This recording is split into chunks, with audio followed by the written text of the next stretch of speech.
Cador, c'est un système qui va permettre le contrôle d'un essaim de drones. Donc ce système va être utilisé par des entreprises et des institutions.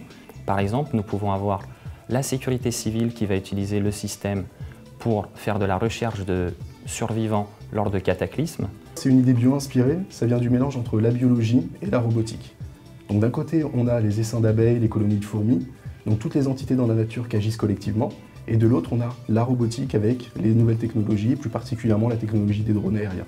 Donc quand on fait un mélange, on va avoir un essaim de drones intelligents. L'innovation apportée par le projet, c'est de permettre à un seul opérateur de pouvoir piloter une multitude de drones. Donc à l'heure d'aujourd'hui, si vous voulez faire une mission avec 10 drones, il vous faut 10 pilotes. Nous, ce qu'on propose, c'est avoir un système qui auto-organise des drones et qui vous permet de vous concentrer sur les tâches stratégiques plutôt que sur une tâche étroite de pilotage. Alors actuellement, le système permet le décollage et l'atterrissage automatique des drones, ainsi que le vol de manière autonome de l'essaim de drones sur la zone à surveiller.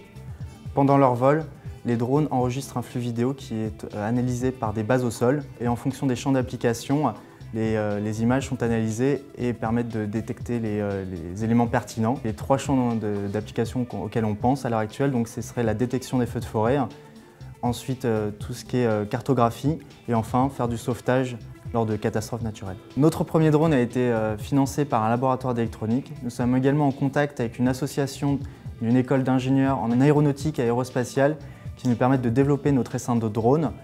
Et on est également en relation avec des chercheurs en intelligence artificielle qui nous ont permis de passer de la recherche théorique à la recherche appliquée industrielle.